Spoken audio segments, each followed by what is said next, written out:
Hey weirdos, I'm Elena. I'm Ash. And this is Morbid. This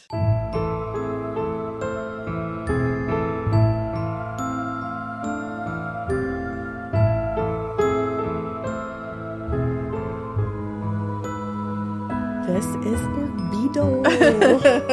Hi, everybody. Hello. What's up? Not a lot. No, It's not a lot. Oh. I haven't checked on my Finch today.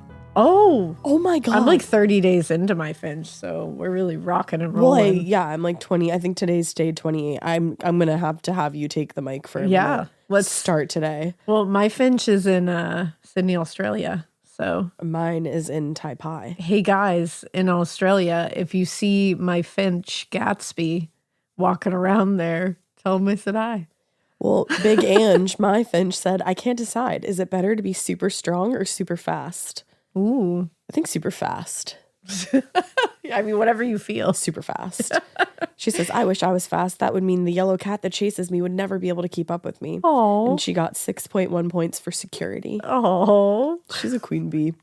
This isn't sponsored. I genuinely needed to check in on my Finch live. I'm saying. She's all set. Yeah, you can't just... Siri, I'm not talking Siri's to you. like, I'm sorry.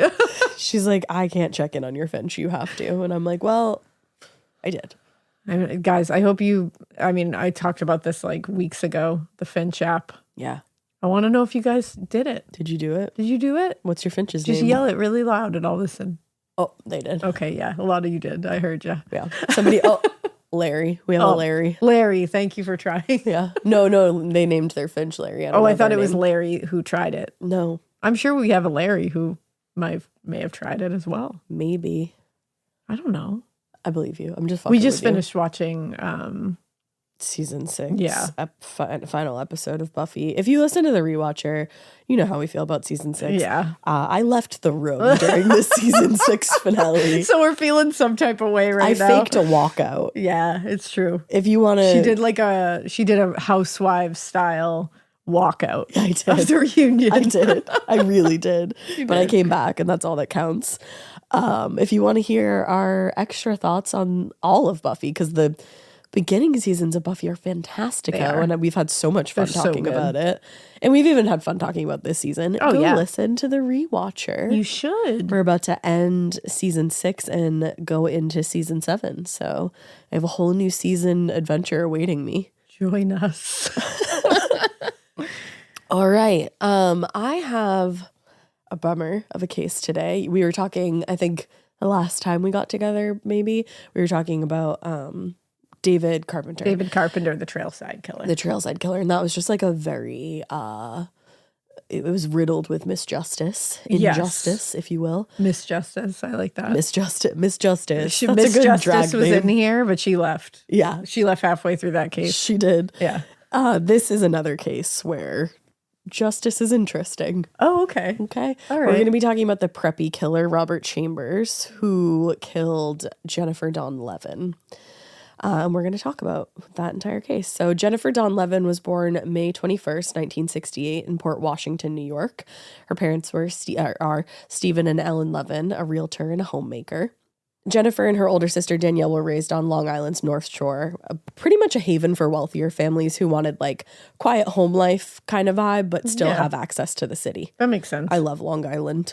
Even though she came from a wealthy family and she really didn't want for a lot, Jennifer insisted on doing things for herself. When she wanted anything, like if she wanted a new Walkman or new clothes, anything like that, she didn't go to like, oh, let me go ask my parents. She figured out how she could get it without their help. Yeah. And So she's an independent woman. She is, yeah. She's getting her shit done. She did. And like at an early age too. Yeah. Her stepmother, Arlene Levin, said her first thought was, how can I make the money to get it? Not buy it for me. Which I love. I love that. Yeah, it's fantastic. That's honestly such a rare, like, viewpoint for such a young person. Yeah. You know, to be like, well, I'll figure out how to get it myself. Usually it's just like, well, mom and dad won't do it. That wasn't my viewpoint. But in 1973, when Jennifer was 5 years old, her parents did end up divorcing. Stephen, her father, moved to an apartment in Manhattan, and Ellen stayed on Long Island with Danielle and Jennifer. Despite the separation, Jennifer and her sister managed to remain close to both their parents, and they even developed a good relationship with a few years later with Stephen's new wife, Arlene. Ellen, Jennifer's mom, said about Jennifer, she just made people smile by just walking into a room. Oh, Which is, like, you could feel that. yeah. And her charm and affection wasn't just limited to friends, just not limited only to family. Once, just before she was scheduled to take her driving test, she talked a Manhattan cab driver into teaching her how to parallel park. Fucking iconic. What a savvy person. That is wild. And, like, picture a Manhattan cab driver. Yeah. They don't have time for your shit. No, they're always like on to the next. Somehow she had the charm to be like, listen, I got a test coming up and I got to parallel me out park. here? You got to help me, man. I And he love did. that. So after finishing junior high on Long Island, she moved in with her father and her stepmother in Manhattan, mostly so that she could attend the Baldwin School, which was a private high school on New York's Upper West Side. Ooh. According to Arlene Levin, Jennifer's desire to attend private school was as much a matter of fear as it was anything else. She actually believed all urban public schools were dangerous places. She was very afraid to go to public school, Oh, okay. which maybe at the time it was like a little bit rough. I'm not positive. Yeah, I don't know how, like in that area, how they are now. Yeah. I'm not sure. Yeah. But anyway, she thrived at Baldwin School and quickly developed her own really independent personality. She wasn't really your typical teenager. Her friends and classmates mostly kind of gravitated toward pop music and television, but Jennifer herself preferred adult contemporary music. And she said that she'd rather work out than watch TV. And she also became a vegetarian at a pretty young age just for the health benefits. Damn, she sounds cool as hell. She does sound cool. I want to be her friend. Yeah. Now, also, unlike her peers, who relied mostly on their parents for money, as soon as she was able to, Jennifer got a part-time job as a hostess at Flutie's, a bar in Lower Manhattan. I feel like, I don't know if I've been there, but I've definitely so heard familiar. of it. Yeah, right? It really does. I don't know if it's like from something. But her manager said, never once did I see her come to work with anything but a smile. Oh. More on her job at Flutie's later. There's like another anecdote in my tale here. But when it came to romance and relationships, Jennifer, who had been voted best looking in her senior class. Oh, Jennifer. Snap, snap. She was pretty non-committal. You're in high school. You don't need to be committal. Exactly. So when she started dating in her junior year, she spent a lot of time with Brock Pernice, a student at York Prep, which is an elite prep school, pretty similar to Baldwin. That sounds fancy as hell. Pretty much all of them Really are fancy does. as hell. Anything prep sounds like, Yeah, whoa. I always think that. Yeah. Now, Brock said Jennifer was a really cute girl, fun, happy-go-lucky. She loved the club scene, and she was very innocent. I took her to a Billy Idol concert on our first date. Oh my God. Yeah, that's a What a banger fucking of a first sick date. ass first date. And then he said, but it wasn't until weeks later that I first kissed her at the Peppermint Lounge, and then I couldn't leave her. Oh, It sounds like he really, really liked her a Brock. lot. It gives me butterflies. wow. Yeah, it's very like young love. Brock surprised me because, to be honest, the name Brock It's fair. gives me pause sometimes. We're conditioned. I don't from a certain I was television gonna say show. I've been conditioned, but Actually, 2 television shows where my Reba fans at. yeah. So it's like I love that. I love that about Yeah, Brock. I do too. Now, around that same time, Jennifer and her friends all managed to get fake IDs. Whoa. You are a New York Upper East Sider. Don't do that. I'm not telling you to, but I'm just saying retroactively, you had to. Retroactively, yeah. Of course. So they became regulars at Dorian's Red Hand. Great name for a bar. Wow. I love that. Yeah, it was a Manhattan bar popular with college students. Damn. Now, even though she was dating Brock Pernice at the time, Jennifer also started casually dating a couple of the guys that she met at Dorian's. Because remember, you can do whatever the fuck you want to do. Yeah. And she's casually dating. She's in high school. Yeah. It's high school. Like, It's high really? school. It doesn't matter at Yeah. all. But that included a short period where she dated Robert Chambers, a guy who had attended York Prep with Brock himself. Whoa. Now, I also feel like guys date multiple women all the time, and it's 100. never... You don't even need to feel like that. That's reality. That's just a fact. And it's never a part of the story. No. But as soon as a girl dates multiple guys, it becomes part of the story. Well, it becomes part of her personality, part of her character, part of Every her facet. DNA. That goes on her, resume. Like, it's normal to date around and find out what you like and who you Yeah. want to hang out with. And like, you're not dating to marry in high school. No. And maybe you get so lucky that you meet that person that you're going to marry. But Yeah. I wish I had dated like more different people in high school. I wish I had dated less people than in high the same school. person that I dated for all of high school. Yeah, you heard. Yeah. But with Purd. You know?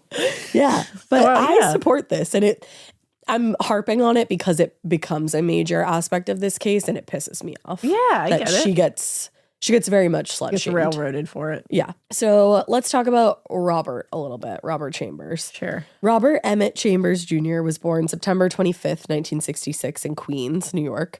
He was the only child born to Phyllis and Robert Chambers Sr., a nurse and an employee for MCA. For the first few years of his life, the family lived in the working class neighborhood of Jackson Heights, and then they actually moved to a more upscale neighborhood in the Upper East Side. Oh. I just can't like hear the Upper East Side without thinking of Gossip Girl. Hey, yes, Upper East Siders. I think of Cruel Intentions. Oh. I'm the Marsha fucking Brady of the Upper East Side, and sometimes I want to kill myself. That's a direct quote, not me. Movie. Yeah. I love that movie. Sarah I'm going to Michelle go Gellar. watch that later. She's a fucking icon in that movie. She's so good in that movie. So scary. Honestly, so scary. everyone is so good in that movie. Oh, everyone's A+ in that. That movie is A fucking plus. The fact that they tried to remake it. Don't get me started. I think they're actively remaking it into a TV show right now. Yeah, stop. Because you can't remake that. You can't bottle. Stop. You period. can't bottle that time. No, you can't. And that kind of that it cast, you cannot bottle So that. good. Like you just So can't. good. And just the lore. It's got Tara Reid in it. You can't. What are you doing trying to make that again? I always forget that Tara Reid is in that. she starts the whole damn thing. She sure does. Hell yeah. Oh my God. Her crying scenes are always the best. That movie. That movie's in my DNA. It's a retweet. Me too. Hell I yeah. cry every time. Oh my God, when she's going up the escalator. Yeah.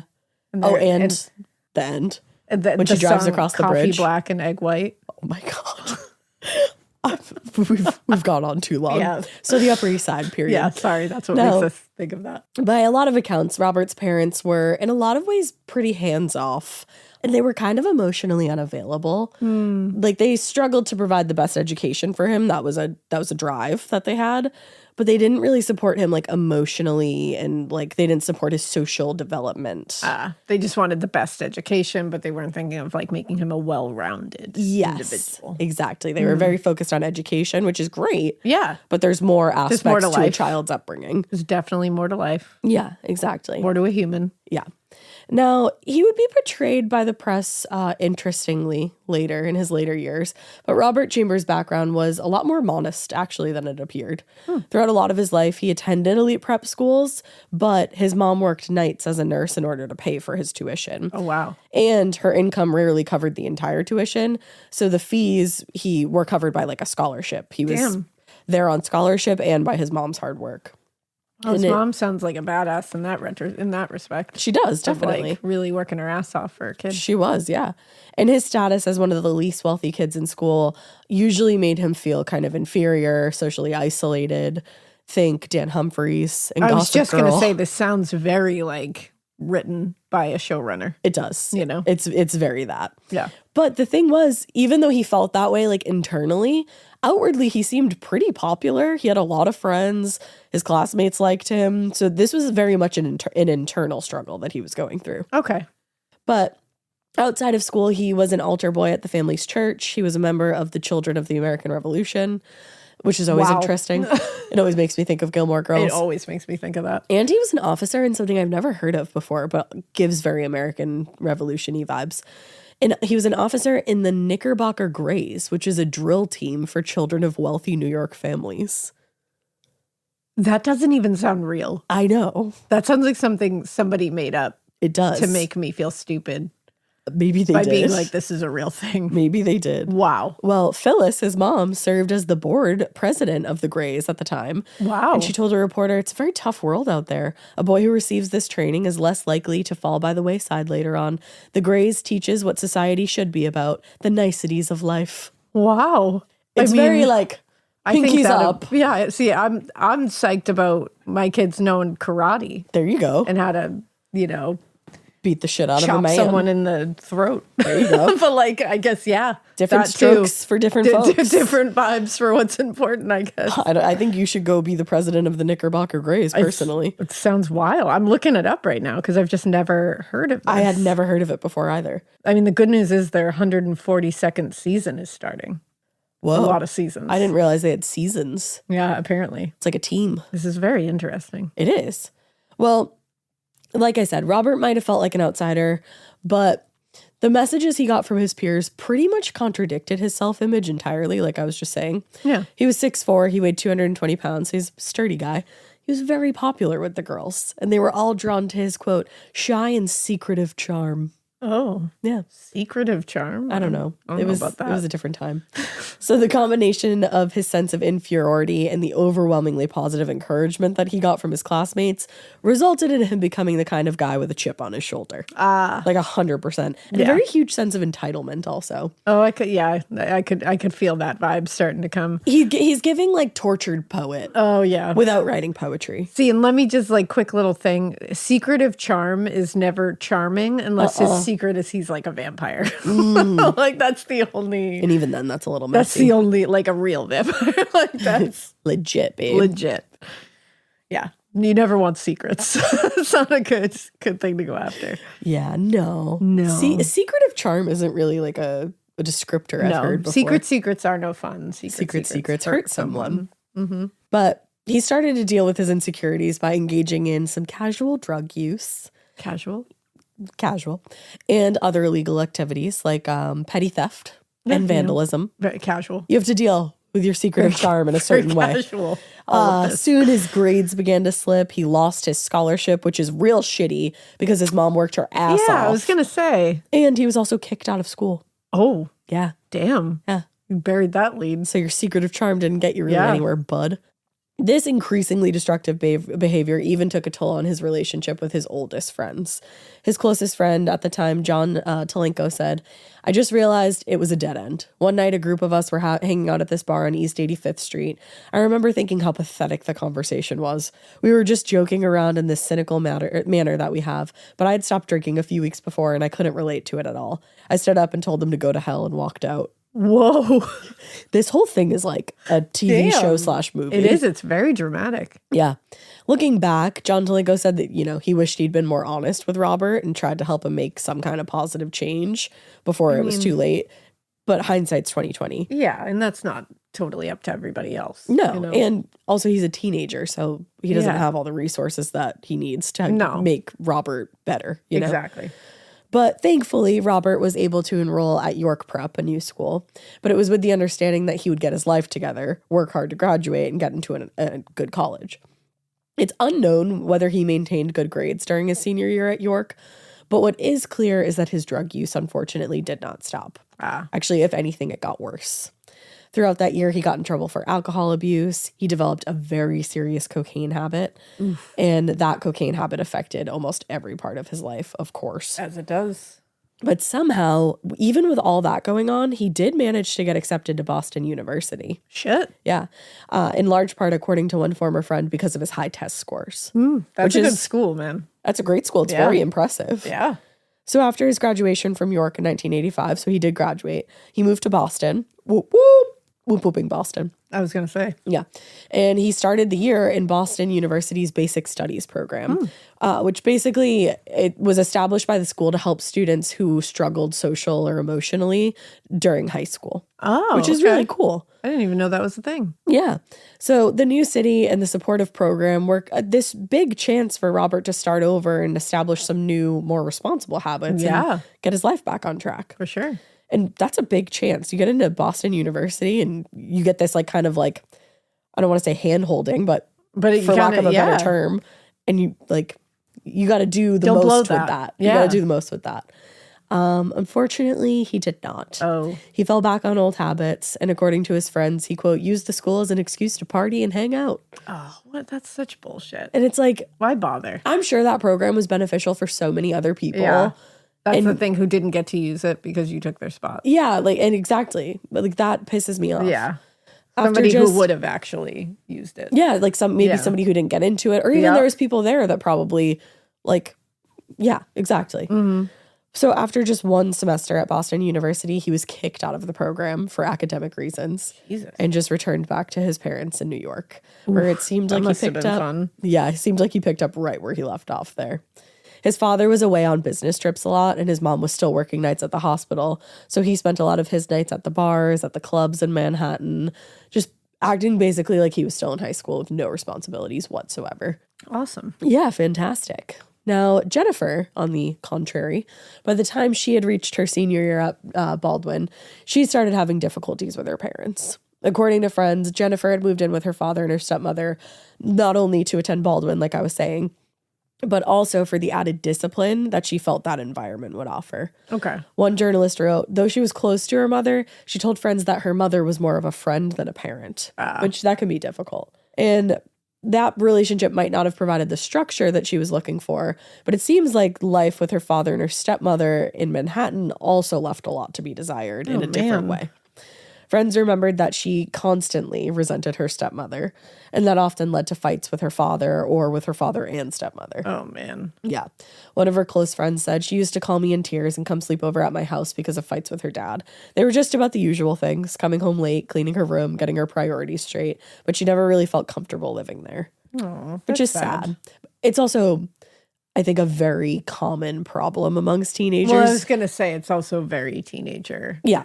Like angsty teenager. Yeah. Kind of and thing. also I think like having divorced parents, like you leave one house because it's not super desirable and you think the other house is going to be this great place where nowhere's perfect. Yeah, nowhere's perfect. Exactly. Yeah.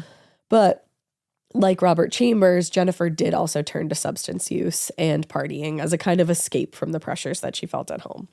It doesn't seem like she developed the same addiction problems that Robert was going through, but her desire to party oftentimes outweighed her responsibilities like school and work. Which, again, very typical of a lot of teenagers. Yeah, this is exactly who I was, like 100%.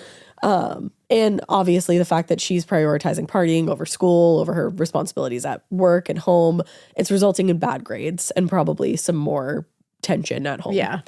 According to Daniel Kimball, the principal at Baldwin, Jennifer was a, quote, good average student. She probably wasn't expecting to get into Harvard or Yale, but she was studious and responsible enough to get accepted to some very respectable schools. Now, for her friends who knew her best, the change in her personality started right around the summer of 1985.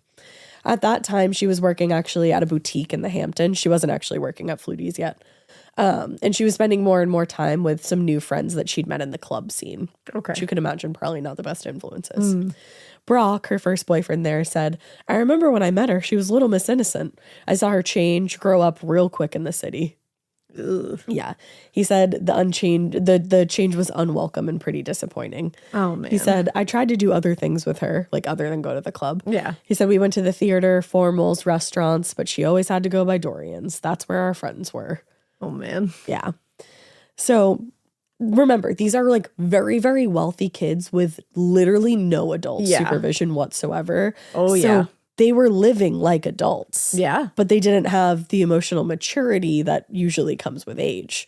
Which is very like, well, I'm not Dangerous. trying to be like silly here when I say it's very Gossip Girl-esque. Like, you know, what I mean? Like the whole like kids living very adult lives, having very adult drama. Yeah. But in like a kid's setting. And it comes with adult problems and repercussions, you know? Yeah. Exactly. A close friend said, we act like we were adults. Most of us have credit cards. We all drink. We all fool around, have flings. Like, truly very straight Gossip up like Girl-esque. Sex and the City style. Like, yeah, but these are kids. But kids.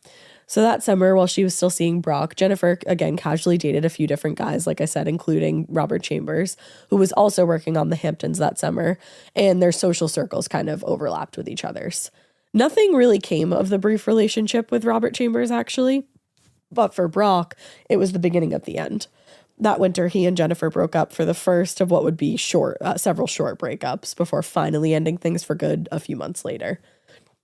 And Jennifer wasn't the only one struggling to find her place in 1985. After he got kicked out of Boston University, Robert Chambers' life was spiraling out of control. It was a very slow spiral at first, I think, when he left school, but then things really started gearing up. Uh-oh. He managed to find work at like some low-paying jobs. He actually even took a few college courses at Hunter College, but his drug use was overtaking everything. It was becoming his biggest priority. Yeah. He wasn't really hurting for money, but that fall he fell in with a group of young guys from wealthy families who just broke into people's houses around the city for fun. Oh, cool. Yeah, you know, as groups of young men do. Just kids being boys being boys. Guys being dudes. Yeah, guys being bros. Yeah, that's casual. Yeah, that's fine. They stole jewelry, other expensive items like that, just for fun. Yeah. An acquaintance of Sounds Robert's. like the bling ring.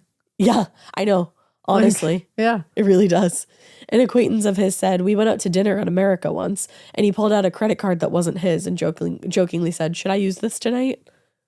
What the fuck? No, you douchebag. What the fuck? But this is so entitled, like, spoiled rich kid behavior. It's very cliche. Yeah. Like this part of it. Like, that's why it's very, like, what you think spoiled rich kids in Manhattan are going to be, you know? It's got, like... Not necessarily what they are, but, like, this is very... it's very typical of what you would think. Yeah, it's very stereotypical. Yeah. It's very like Clueless, Bling Ring, Gossip Girl. Like it's got all of those vibes. Even remember the Sex and the City like prequel that they did? I don't think you watched it. Yeah. It was a banger.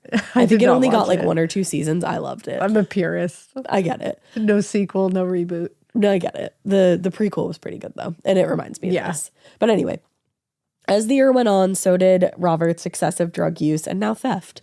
Before long, he moved on from stealing from strangers to just straight up stealing from people he knew, like his friends. On nights when Robert had been at their homes, his friends and acquaintances would notice that money had gone missing. Wow. Yeah. Which is like, if he's willing to do it to people he doesn't know, of course he's going to start doing it. Like, you can't trust that But kind of that's person. such a big escalation. It is. Like, stealing in general is so fucked up, and stealing from strangers is fucked up. Stealing from your friends is fucked up on a whole other level. Of course it is. It's wild. But at popular hangouts like Dorian's Red Hand, even the customers frequently complained to management that money and credit cards were going missing from their pocketbooks, their coats. And a lot of times people knew that it was Robert, but they just didn't want to confront him because... you know, he's this like wealthy kid. He comes from a good wealthy family. So there was rarely any consequences. But everybody knew what he was doing. Yeah, and he was just allowed to get away with it. Yeah. Now that spring, he went to Palm Beach to visit some friends. And while he was gone, his mother was cleaning up his bedroom. And she found evidence of his ongoing drug use. And she called, this is actually really smart on her behalf. She called him and she said he needed to come home immediately because somebody was sick. Whoa. But when he turned home, it turned out they were having an intervention for him. Like, he was the one who was sick. And a few days later, he did agree to go to a drug rehab facility. He went to Hazelden Foundation in Minnesota. And he spent the next month there detoxing and learning the skills that he would need to, you know, stay clean once he got back home. But I think that's so smart the way she did that. Oh, yeah. Of course it is. Made sure he got home. And she's not lying. Yeah, someone's sick. She's saying someone's sick. Yeah. You know? So he went to rehab, he cleaned up, he spent a month there. He came back to New York from Minnesota in late May of 1986 and enthusiastically announced that he had kicked his cocaine habit for good and he was ready to start fresh. Wow. I mean, sounds good. Yeah, it would have been exciting, yeah. but here we are talking about it. But here we are. He's on Morbid, so it's not good. He actually even found work as a painter. He was a caretaker for his neighbor at this time. But a lot of people around him who were closer to him were questioning how he was actually doing. A close friend said, in a way, he was too positive. Most people, when they got out of rehab, are realistic. But Rob always wanted to think that he could handle anything. And it soon started to become obvious to those, again, close to him, around him more frequently, that he was still struggling. And he started drinking again in no time, and then smoking pot, and then it escalated. Oh, man. Meanwhile, Jennifer had also started making major changes in her life. In late spring, she spent some time visiting colleges in Boston. Boston, baby. And she eventually applied and was accepted to Chamberlain Junior College, which is a school with Mount Ida. I feel like people talked about Mount Ida all the time around here. Yeah. So many people go there. Yeah. Everyone goes there. Everybody, Mount Ida. Mount Ida. When she got back to New York, that was when she found her part-time hostess job at Flutie's. Oh, okay. And according to friends, the job interview at Flutie's actually didn't go as well as she hoped it would. But like she had so many times before, her charm just worked for her. And eventually she won them over. I love it. Her friend Betsy remembered she had to wait 3 or 4 hours for an interview, which I'd leave at that point. So, like, good for her. Seriously. And when the guy saw her, he told her she wasn't right for the job. So she grabbed him by the shoulders and told him she was great with people and about all the jobs she had selling, and made him fall in love with her. And she got the job. Wow. Yeah. Jennifer, it sounds like such a badass. Like a hot ticket. That's exactly what she sounds like. You know? Yeah. And imagine having that chutzpah at that age, like grabbing the man by his shoulders and being like, "No, I got this, dude." She sounds to me like a young Blanche Devereaux. Yes. You know, like she's got that vibe to her where she's just like, fuck it, I can do it. Yeah, she's a straight shooter. She's a sass master. I like it. She is. So things were looking up for her at this point. Her future was very bright. Everything was on the up and up. But things were not going as well for Robert. All through the summer, he kept telling his friends and family that he was working on getting his life back on track. He was going to enroll in courses at Columbia. But by the end of August, he hadn't enrolled in any classes, hadn't found a permanent job. He was also stealing from friends and acquaintances again. Everybody was like, oh, he's backsliding, and this is not good. And it was not. On the evening of August 25th, Jennifer and some of her friends decided to go out to Dorian's Red Hand for one last night out on the town. She's going to be leaving soon. She's going to be moving to Boston, starting her new life. And as it turned out, actually, Brock had been accepted to Northeastern. So Jennifer hoped that they could reconnect and start seeing each other again. Ah. Yeah. It was true that she had gone on a few dates with Robert Chambers, but insisted, quote, her thing with Chambers was no big thing, just a crush. Nothing at all like the serious relationship she had with Brock. Oh. So she was really hopeful. I like Brock. I do too. Okay, good. Yeah, I do too. I was like, tell me I can like Brock. I only know very minimal things, but what I do know. What I know I like. Yeah. Now that night, Robert Chambers had made plans also to meet up with a girl that he'd been dating for a short time, and they decided to go to Dorian's Red Hand together. Again, like I said, very popular spot. They had been there a few hours by the time Jennifer and her friends arrived just before midnight, and everybody had been drinking. Despite her stated desire to reconcile with Brock, Jennifer was still pretty excited when she saw Robert that night, and she told friends, apparently, that she, quote, wanted to go home with him later. Remember, they dated before, casually. She was excited about the future, but she still wanted to live it up and have, one last hurrah before leaving the city. Yeah. I get it. Why not? According to Larissa Thompson, one of the girls that Jennifer had been out with that night, Jennifer, quote, immediately made a beeline for Robert's table when she saw him at Dorian's and seated herself at the table. One of the customers at the bar said she was very flirtatious, definitely outgoing. Robert Chambers, on the other hand, was distracted, it seemed, and occasionally even disinterested, people said. He chatted with Jennifer for a little bit, but at multiple points throughout the night, he would just get up and walk away, only to return a short time later, which to me says... Something.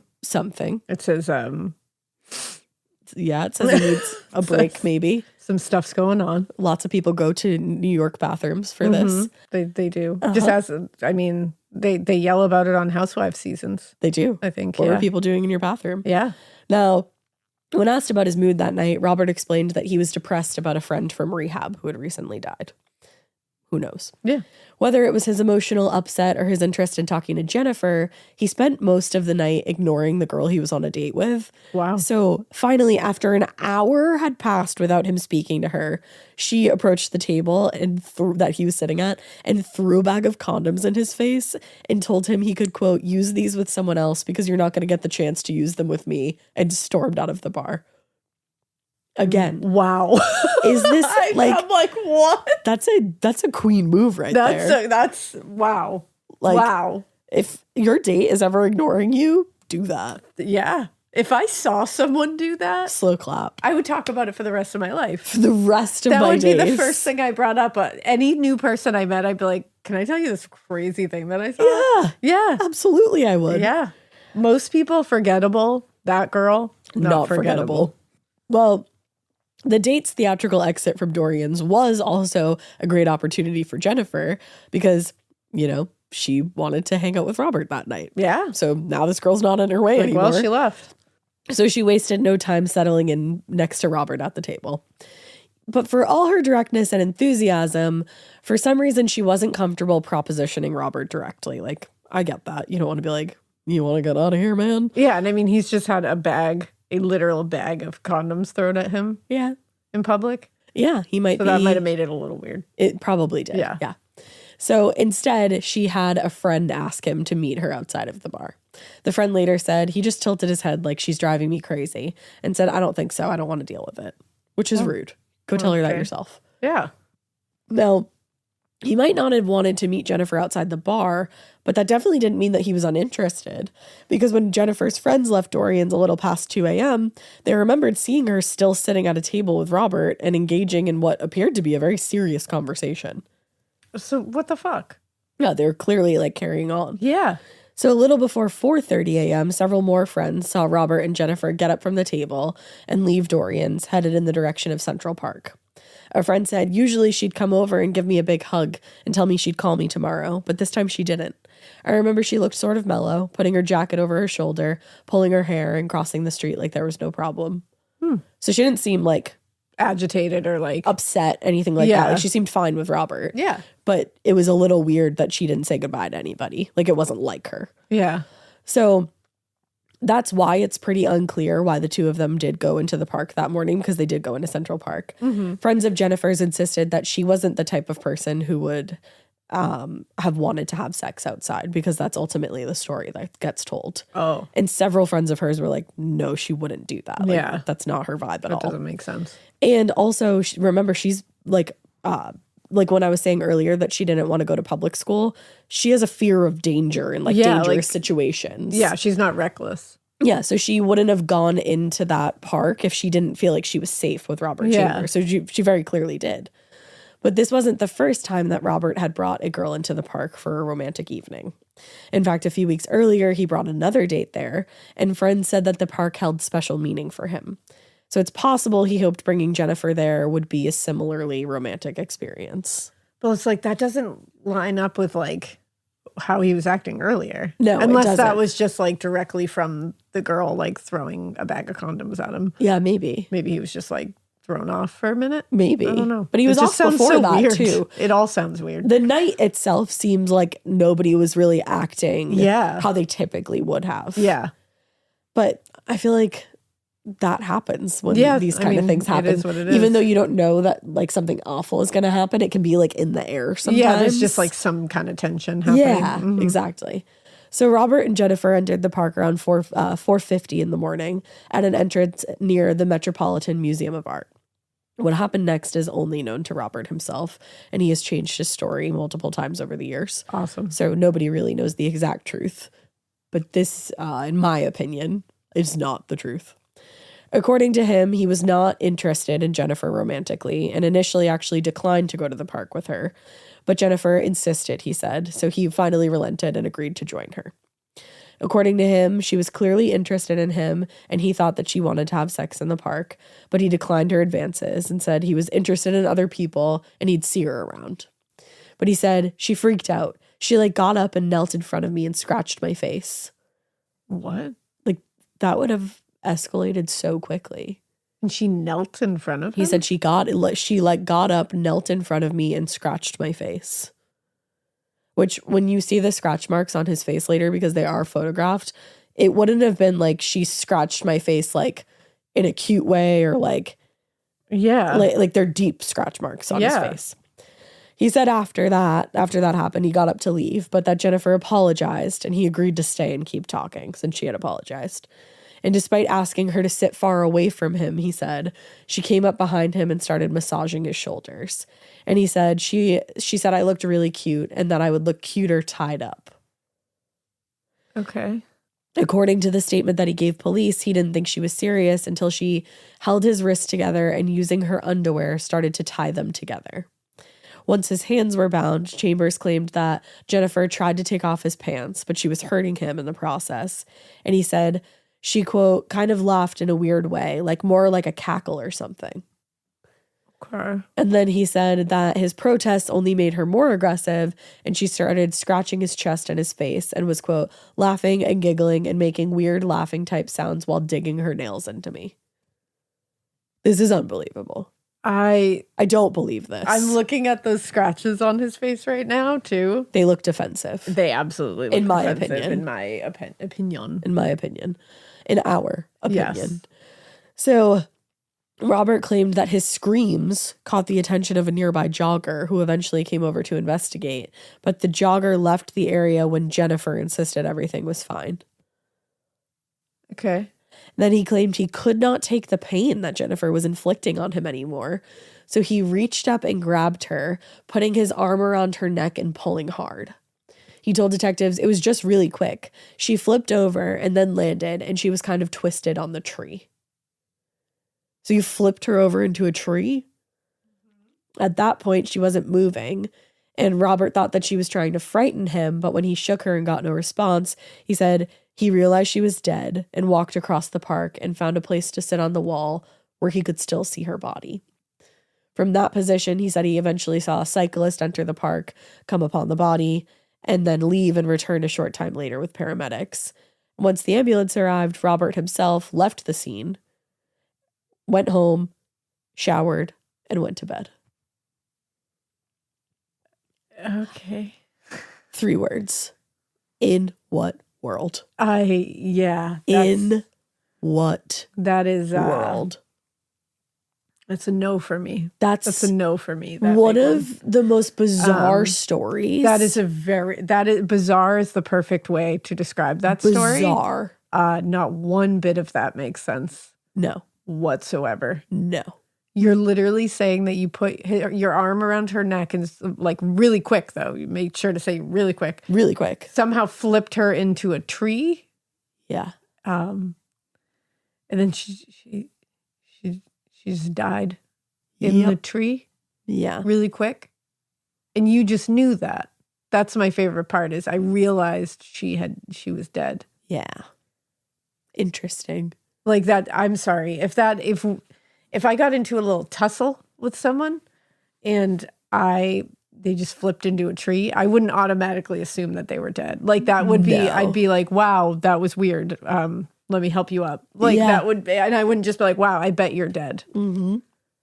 And then also like, what? How did that, like, he's just like, yeah, I just realized. You realized she was dead and then you went and sat on a so you could bench nearby and watched somebody discover her dead body, leave, go get help. You watched that help arrive and you watched her body be taken away in a body bag and in an ambulance. And then you just went home and showered and went to sleep. And at no point did you intervene and tell them like what happened here was an accident. Like you just went to sleep. Let me tell you. Interesting that you showered. That's a bonkers story. It's crazy. It's a bonkers story. In my opinion, does not line up with the way that her body was found. It's a very strange story. Yeah. Well, later, detectives showed up at Robert Chambers' apartment to question him, and then they took him to the station for further interrogation where he gave a videoed statement to police. Wow.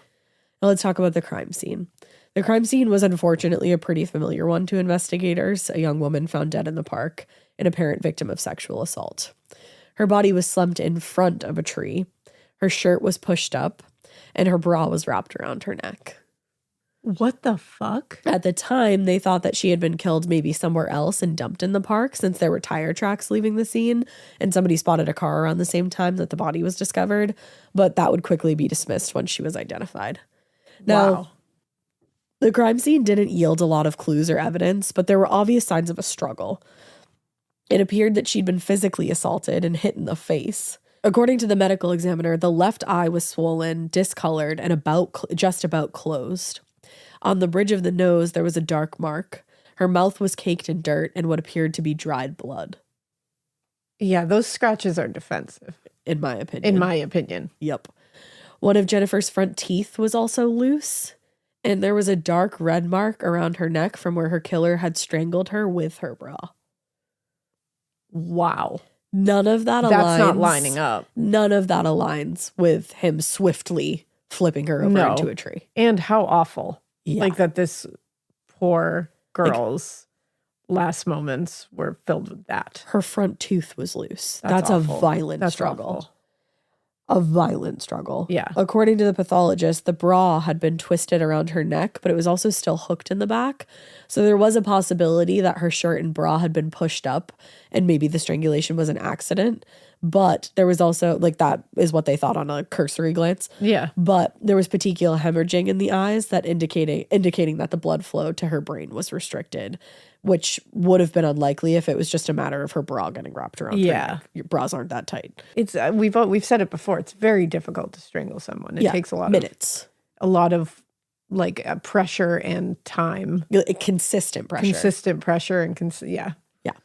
So the pathologist said in court later, I thought the deceased was strangled, like definitively. The murder and Robert's arrest, though, came as a shock to residents around New York, not only because of the brutal facts of the case, but also because of the social status of the young people involved. Yeah.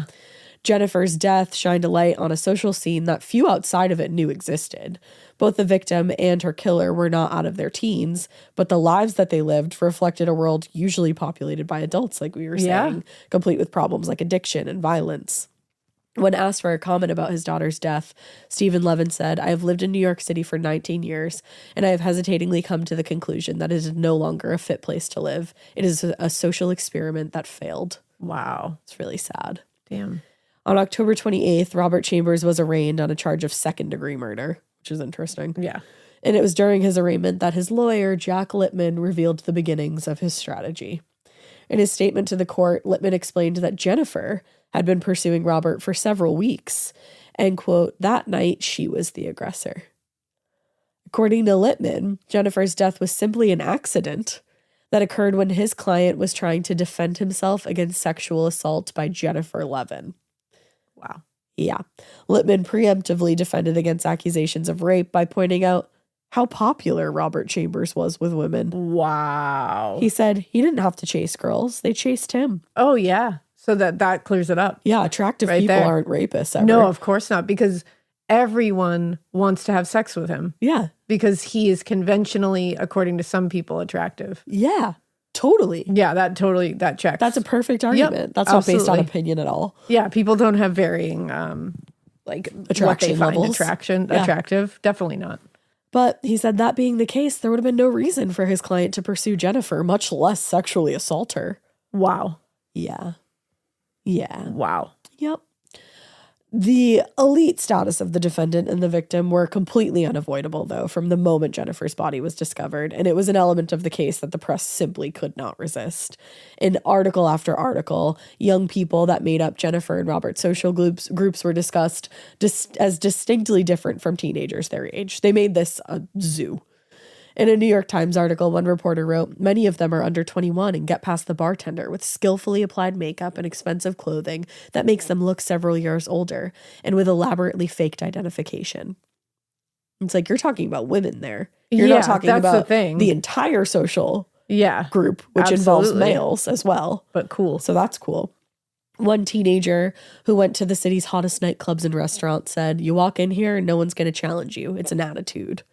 So they're very much putting together this picture that these kids were like fast, you know? That they put themselves in these positions. Exactly. This is very much a victim blaming strategy. Yes. Of, well, what did you expect? And it's not only coming from the defense, but like the press as well. Everybody. Yeah.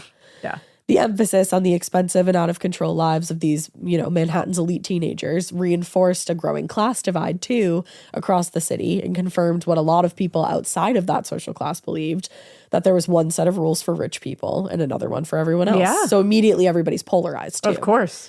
And that became even more apparent within days of Robert's arrest when he started getting an outpouring of support from wealthy friends and family, and also even influential figures like Archbishop Theodore Edgar McCarrick of New Jersey, who wrote a letter of support in favor for bail.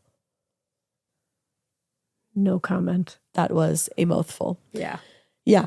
There was also a noticeably gendered tone to the ways people talked about the victim versus the suspect. I'm shocked. When discussing Jennifer, many reports seem to have taken a tip from Jack Littman, and rather than focus on the fact that she was straight up murdered, they discussed her, quote, sexual aggressiveness.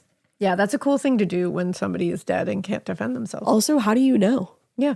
How do you know? Well, you don't, and she's dead, so she can't defend herself. And that's the strategy. One instance where one person is saying this about her, who's also the last person that saw her alive. So, like, are we really going to take that? Maybe you should question that a little bit. Yeah. Okay. But Robert Chambers, on the other hand, was described in very sympathetic terms. Friends and acquaintances insisted that he was, quote, not the violent type, and were shocked that he had, quote, found himself in such a situation. Oh, I love the passive use of found himself. I just found myself sitting across Central Park looking at a dead girl. There. He just found himself I just looked around, and suddenly I was there. What a nice way to say that. Yeah. One headline read, "Friends call Robert a reluctant Romeo, shy with girls." I hate it here. Gross. I hate it here. Yeah.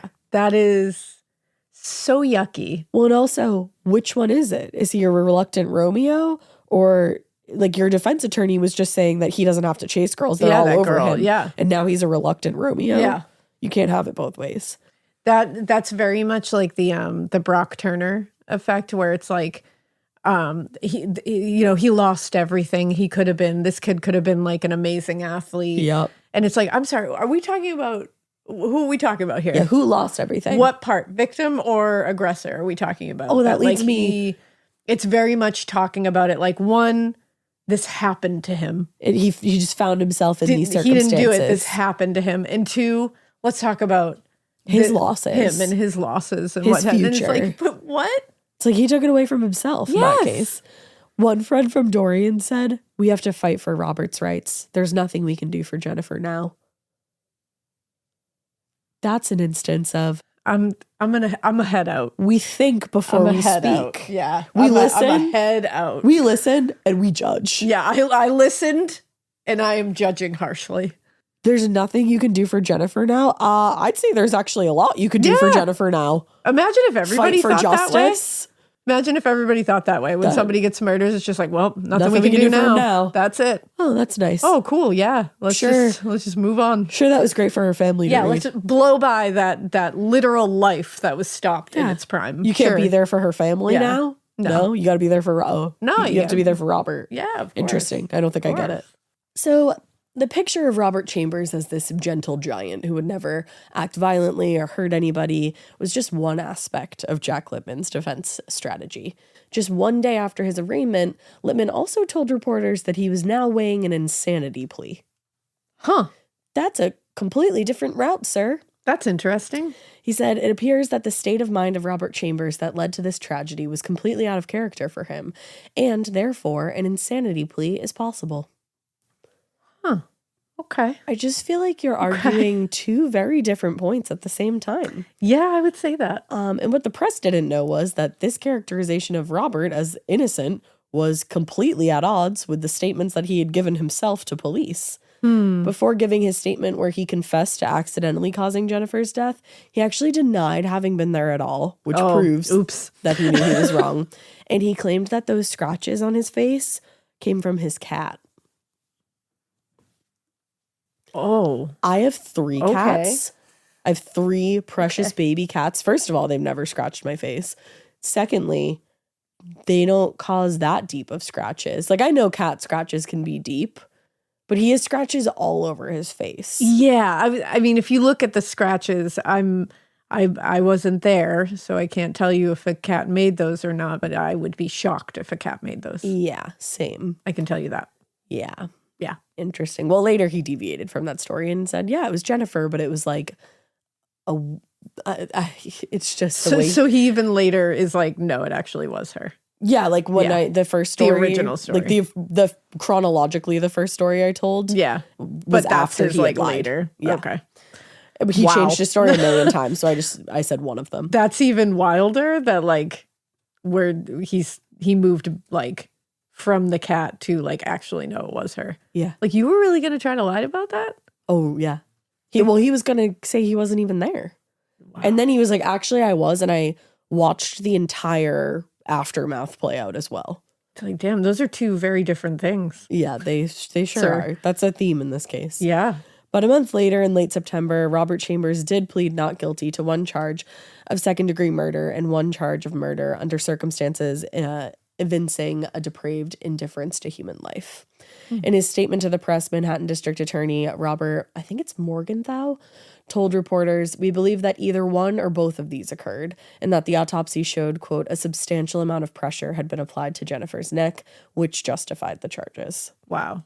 On October 1st, 1986, Robert Chambers was finally released from jail on a $150,000 bond, which is crazy. Yeah. And that was on the condition that he report daily to Monsieur Thomas Leonard, a former teacher at the Church of the Incarceration. Incarnation. Is it like Monsignor or Monsignor? Monsignor. There it is. But it was during this time that the district attorney announced that Robert Chambers was also under investigation for several burglaries that had occurred around the city, and that charges would also be added in the near future for those, or could be at the very least. There were a lot of delays in bringing the case to court, but finally in January of 1988, Robert Chambers finally went to trial for the murder of Jennifer Levin. In the time between the discovery of the body and the trial, a ton of information and misinformation had been spread through the media, which unfortunately very much worked to the benefit of the defense. For sure. Since he'd confessed to having played a role in Jennifer's death, though, it was obviously impossible for him to deny that he had killed her. Yeah. So instead, Jack Littman's strategy was to obscure various facts about the case in the courtroom and convince the jury that Jennifer's death was the result of his client defending himself against an assault on Jennifer's part. Which is just bonkers. That's truly bonkers. And just like really fucked up. Damn. Yeah. Yeah. In the courtroom, the jury witnessed the entire videotaped confession that Robert made to the police the day he was arrested. But the problem was, it was clear that the evidence discovered during the investigation didn't support his claims entirely. For instance, the position of Jennifer's body found when she was discovered, the dirt coverage, the extent of her injuries, they were all inconsistent with Robert's claim that he had wrapped his arm around her throat in order to move her off of him. Yeah. Like, again, consistent pressure had been applied to her neck. Oh, yeah. It wasn't a quick move. No, it was definitely not that quick, like, oops. No. Yeah. In order to defend against the obvious inconsistencies, though, Jack Littman told the jury the tape was the unvarnished truth, but that it contained a number of obvious silly lies that one could expect from a scared teenager. Just deducing his client to a scared teenager. Yeah.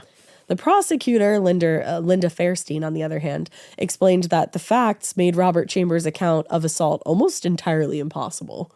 She pointed out that if the death was an accident, and like I said earlier, why didn't he just go for help? Yeah, that's the thing. Why didn't he just go for help?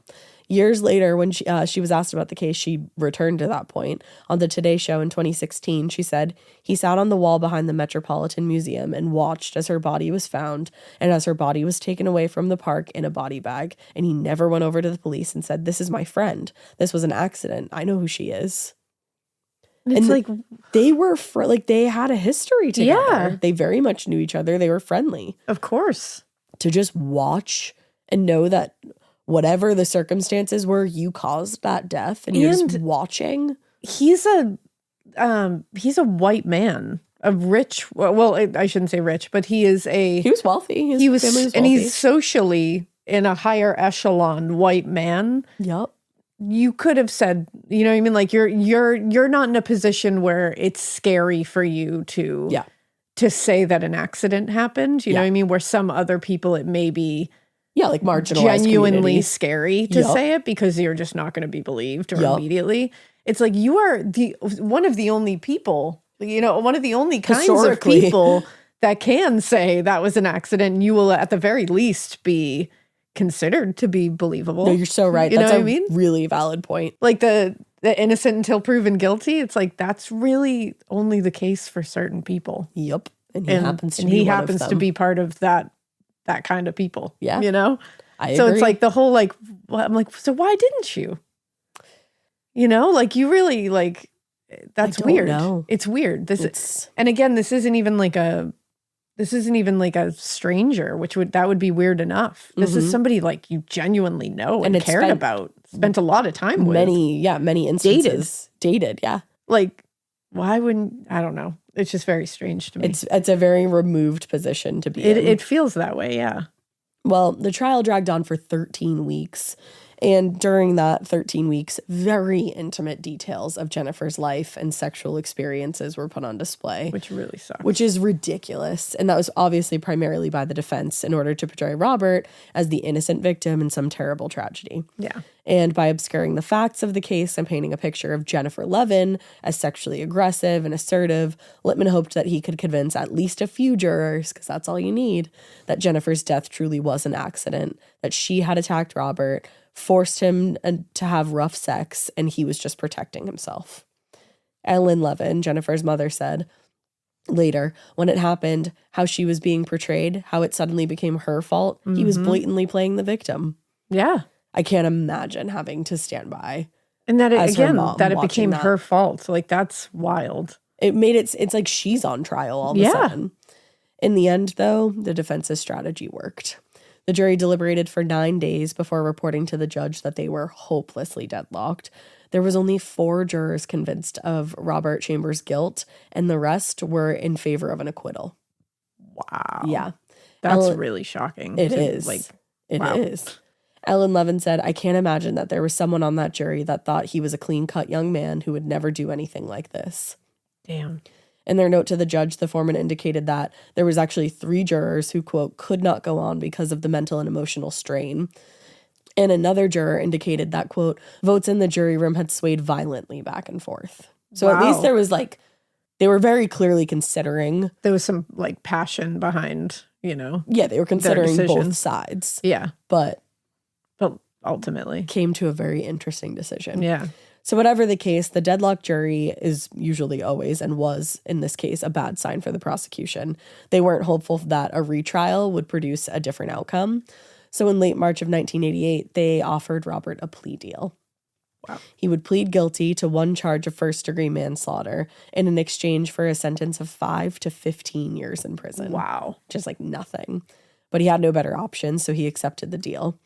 And before accepting the plea agreement, the judge asked Robert Chambers whether he, quote, intended to cause serious physical injury to Jennifer Levin on the morning of her death. And in response, Chambers said, looking back on everything, I'd have to say yes. But he insisted that, quote, in his heart, he still had not intended to injure Miss Levin physically. Huh. So he said yes, but no. Yeah, but no. Yeah. What? But not really. Looking back, I'd have to say yes, but not in my heart. But not in my heart. Oh, okay. Well, that doesn't really help us here. That doesn't make any sense to How anybody. about here. in reality? It was revealed in a press conference later that day that Robert Chambers' statement was a prerequisite of the agreement. Of course, a spokesperson for the Levin family said one of the big things was hearing him say that he had intent. Still, the plea was a disappointment to the rest of the family, who not only lost a daughter, but also had to watch as she was slandered during the trial. Her grandfather, Arnold Dominitz, I believe, said, I can sum up my feelings in 8 words. Robert Chambers has literally gotten away with murder. Wow. Yeah. As far as the family was concerned, the inability to secure a murder conviction was the result of Jack Lippman's strategy. It absolutely was. Yeah. Her grandfather said Lippman predictably tried his case in the press, in which he aimed to malign and character assassinate the victim, reaching the depth of degradation by terming a young girl's simple date book as a sex diary. That's awful. I understand, again, that this is a job. I understand the whole thing. But that tactic to me, it's shitty. Is dirty pool. It is. That is just, I don't know. I don't see the integrity in that. No, as a strategy. I just don't. If your case is strong, you shouldn't have to malign somebody who's dead's dating history. Yeah, I completely agree. You just shouldn't have to. And to do that, I don't. This is just me personally. I think it's yucky. I do too. Because again, if you can win the case, win the case. There's a lot of routes to go down. Yeah. And he himself, clearly, he had 2 routes that he could have gone down. Yeah. But he picked one. I just think it's yucky. And especially when somebody can't be there to defend themselves. Exactly. I don't know. And when that person was murdered. Yeah. No matter what, that person was murdered. Exactly. That's the thing. It's fucked up. And it's that's fucked up just to do to the family. It puts the family through a whole other layer of trauma. And no one's private life like that should be splashed around for their family to hear. No. When they've been murdered. Right.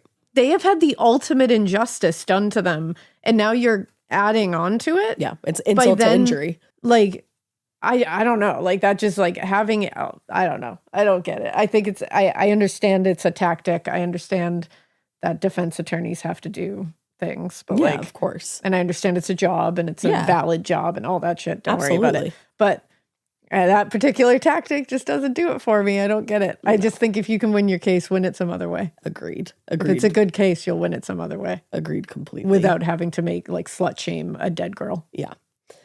Well, in April, Robert Chambers went before the judge for sentencing, and when asked whether he had anything to say, he told the judge, "To Jennifer, nothing I can do or say will ever bring her back, and I am sorry. The Levin family has gone through hell because of my actions, and I am sorry. For 2 years, I've not been able to say I'm sorry, and I wish to have my feelings known." The judge sentenced Robert Chambers to 15 years in prison for manslaughter with a minimum of 5 years and another sentence of 15 years for those burglary charges, with those sentences to run concurrently. Damn. Yeah. So the judge was like, I got you, fam. Yeah, it was like, okay.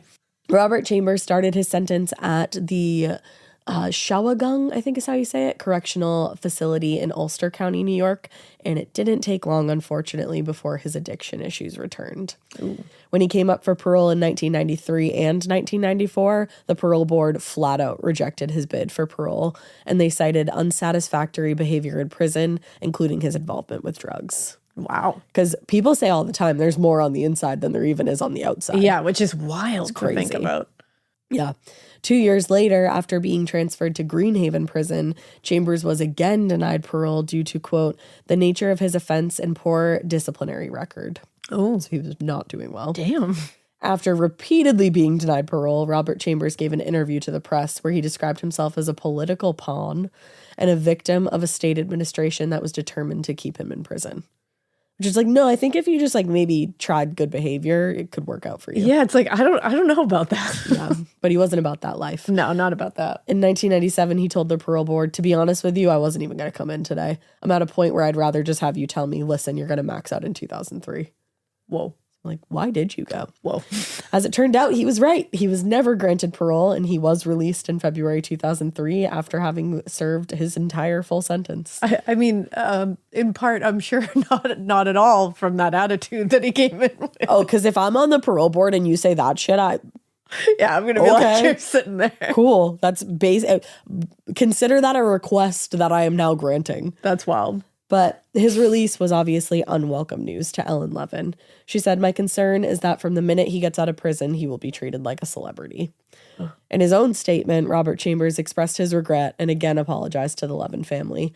He said, there's not been a day since Jennifer's death that I have not regretted my actions on that day. I know that the Levin family continues to suffer her loss, and I am deeply sorry for the grief that I have caused them. Wow. Yeah.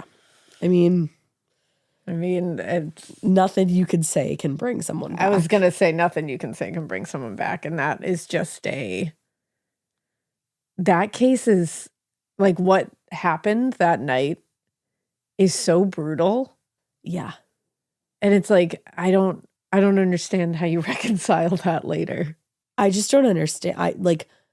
I don't understand what happened that night, and I don't think we ever will. I don't understand this. There's too many stories, and I don't believe any of them. Yeah. I have an idea. I have my own idea, obviously, that I'm not going to share because we don't need to get into like opinions here, but yeah. But who knows? Because people are walking around here. We don't need to insert our opinions. Well, as it turned out, Robert's freedom was to be short-lived. Oh no! People are walking around though. In 2005, just 2 years after his release from prison, he was sent back after pleading guilty to possession of heroin. He was released in 2008, only to be arrested yet again. This time for purchasing 246 grams of cocaine from an undercover police officer. Oof. Yikes. Yikes. Oof. Oh no. You always wonder, lessons have not been learned. You always wonder how that hits someone. Yeah. When they're like, hey, by the way, you're under arrest after selling you 246 grams of cocaine. That's a bad day. That's a lot of cocaine, dude. That's a bad day. Yeah. Wow. Yeah. Well, after initially intending to go to trial, which I'm like, what? Like, what is But doing? Robert and his lawyer, they changed their minds, and they accepted a plea deal from the prosecution where he pleaded guilty in exchange for a sentence of 19 years and 4 months in prison with 5 years probation to follow. Awesome. And on July 25th, 2023, Robert Chambers was again released from prison after serving 15 years of his 19-year sentence. And he continues to claim that Jennifer's death was accidental and the result of him trying to defend himself during quote-unquote rough sex. Wow. Which I disagree with. That, I have my own thoughts about that, but okay. Wow. That is something. That's an unsettling one on a different level. It is. Because like it kills me that like we will not know what happened. Yeah, and it's really awful for her family. That's what kills me, is like for her family to not have any real idea of what happened that night, except that she was brutally murdered. Yeah, and they know the details. They sat through the trial, and we always say your mind fills in those blank spaces, and it's probably worse than anything that could ever even occur. That's what I feel so bad about, is like, and she was so young. Yeah, she was really young. Just about to leave the city. Like, this was her last night out on the town. Like, that it's just really sad. It's really sad that somebody who was working on their future was taken away by somebody who was very much not. That's the thing. I'm like, are you like you're not clean doing up, the work do some good here? That's the thing. Like, I know it's not that simple. Like, as far as addiction goes, and I'm not going to claim to know that. Put the work in. But like, especially. But shit. All those years you have to yourself in prison to work on things. Well, and like he did, like one thing you can say is like he's an entitled.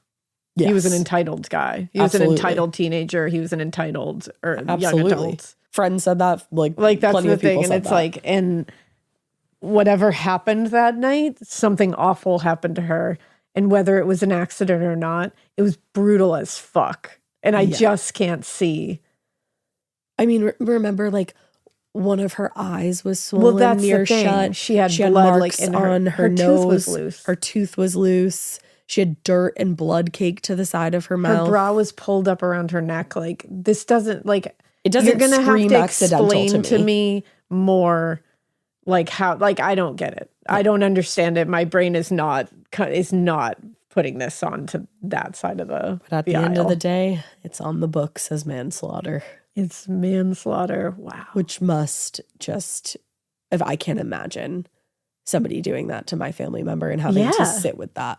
That's the thing. Like, just. And then to watch that person get out of prison time and time again. Well, that's the worst part. Like, that's It's just watching someone be able to go live their life. Yeah. And then also, on like such a silly note, having him be named the Preppy killer. Well, that's the other thing. Come on. It's like when you said that name, I was like, what? Yeah. Like, you got to be shitting me. And weirdly, I didn't know this case. I didn't know it either, actually. It was a Dave suggestion. Yeah, that was strange. But I hate when they give those kind of nicknames, like the Preppy killer. Like, it's very tasteless. It is. But. Because that's also a way of taking away some of the sting of the reality of it. He's just a preppy guy. Just preppy, he just loves vineyard vines. High society guy, you know? Totally. Yeah. Just caught in the wrong place at the wrong time. Hate that a lot. I do too. Hate that a lot. Hate it. And I feel really bad for Jennifer and really bad for those who care about her. I know, I agree. I hope they feel like they got some kind of justice at some point, but I hope so. But it's a little upsetting. It is. Yeah. Yeah, big time. Damn. But yeah, that was quite an interesting case, to say the least. Very interesting and really sad. Yeah, and we will be back next episode, I think, with listener tales. So it'll be a nice little palate cleanser. Nice little palate cleanser, if you will. Oh, and this is the end of the episode, so hopefully you're still here. Hi. If you are seeing on Spotify, we're just going to start opening episodes with this and possibly closing with this as well. Honestly. If you are seeing a bonus episode designation on Spotify, we don't have bonus episodes. We don't have anything behind a paywall, like a bonus episode or anything like that. That's a Spotify issue. Yep. They did something like an update with their system or something like that. We have been begging to get that like removed, but it's like across the board, I guess, like an update that happened. and they have yet to be able to remove it. We don't have any bonus episodes behind a paywall, nothing like that. What you are seeing as quote unquote bonus episodes that look like they're locked, I think it shows you like that it's locked or something like that. What those are is they're showing our Wondery Plus week early episodes as bonus episodes behind a paywall, which is not what they are. It's a very misleading thing. It's very frustrating. We understand why that would be like, what the fuck? Yeah. Like, where are these bonus episodes and why are they behind a paywall? And just know that like they're not. Podcasts I listen to have the same thing going on. Yeah. It's across the board. It's not just our podcast. You got to scroll a little bit, find the available one, or listen on a different platform. You don't, if you, wherever you know, I think this is a Spotify issue. It is. Only. So if you go to other platforms, you're not going to, like, I listen on Spotify too. So I'm not like shitting on Spotify. No. But like, but if it bothers you to see that the fake bonus episode that doesn't exist, like you can go somewhere else to listen to it. Go tell them because let them know that to get rid of it. Yeah, let them know that it's like really misleading because like we want it taken down as well because we have been getting a lot of feedback that you guys think that we're like putting bonus episodes behind a paywall, and I promise you we're not. We will never do that. No. We're never going to put bonus episodes behind a paywall. No. Like, it's just not something we're going to do where it like shows up in your feed as like, oh, you want to listen to this? Go pay money because it's not in our real feed. Like, we're not going to do that. That's not the vibe. So I promise you, we'll reiterate this at the beginning of the next few episodes too, just because I want everybody to know that like, it's not a bonus episode behind a paywall. It's just not. Promise. So... With all that being said, we hope you keep listening. And we hope you keep it weird. But not so weird that you think that we do bonus episodes because we don't even do bonus episodes. Those are not even locked by... A bonus episode would be free like Tobias's. Toby.